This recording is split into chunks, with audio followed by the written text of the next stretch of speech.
Alive. This is Sports Extravaganza. My name is Tony Kwalanda. That was one of the best rugby interviews I've had with these gorgeous ladies. Asanteni sana Impala for such a beautiful story you're actually doing over there in rugby.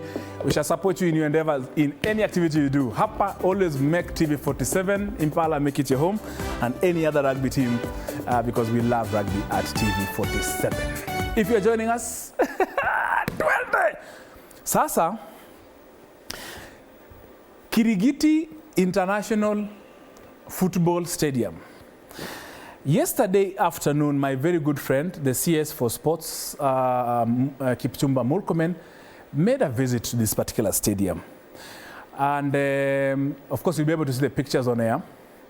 Now, these pictures you're seeing, this stadium has been dormant for the last about over 3 years.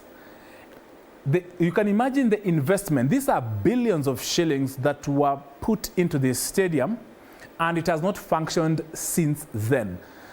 The stands, the outlook, everything is perfect. But I remember the former CS Sports, Ababu Namwamba, say that these two things called, and I'm quoting him, these two things called internationals are not international. It's called international, but you can see it cannot even host a bicycle race that we normally have in Lugusi, in Chemuche Ward in Malava constituency.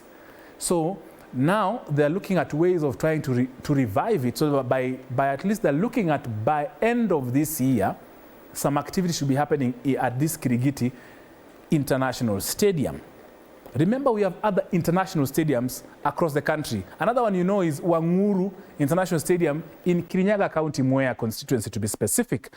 However, the stadiums are just basically used for political functions or just functions or just local football events. But they cannot stand the test of CAF, that's the Confederation of African Football, or FIFA.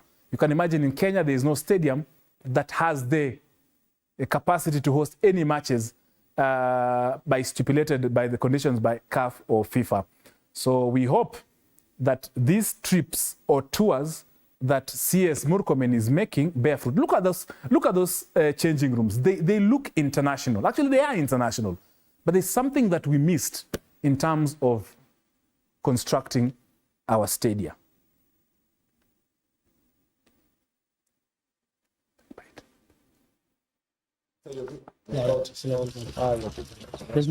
I'm very, very excited and happy that the CS has come today.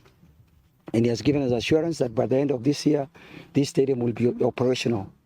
The other thing, when I see us, I would like to ask is that, you know, in the CDF, we had some percentage going to sports that was withdrawn with the new NGCDF. I would ask when I see us to help us through Parliament. We see how we can bring back the allocation that was there prior, so that the people here in Kiambu and also in the country can enjoy the benefits of the funding of the NGCDF. My call is that we are not asking private sector to build such massive Stadia. It may not make commercial sense for them, but we would really love if they can just do a good pitch, a good stadium, a good field actually, because all this standing there may not help in training for athletics, for football and so forth. This is now for the fans to come and sit here and watch. The real most important facility we need, and we want to encourage as many private sector and private schools, public schools, is the pitch itself. You can have a place where you can play the game and running. That is extremely important. In our strategic plan, we want to complete all the promises that we made before we can start new projects. And that is something we, again, as I said, with the meeting we are having next week with the Sports Kenya, together with our sports fund, we want to make sure that we channel resources to complete such kind of facilities. Because really, after, you know, this is wasting a lot of money. The amount of money that has been put to this stadium and then it's not been used for about 4 years, that is a waste. Yeah, it would have been a big, even if you are not returning money, it must return training, return games, return, you know, people. It's being used. The satisfaction that comes with the work that we've done must be achieved. And so that's what we want to do in all the other pending Stadia. And then now, we announced the other day sports academies across the country. Again, we will be sharing with the public the standard of those sports academies, and they will be situated in communities across the country. Yes, that is CS Murkomen. I hope you will make that visit to my village in Malava, because Malava, we don't have a stadium. Kakamega, yes, we have. That's the county. Tuko na Bukhungu Stadium. Yes. So now, from this Kirigiti, let me take you to State House.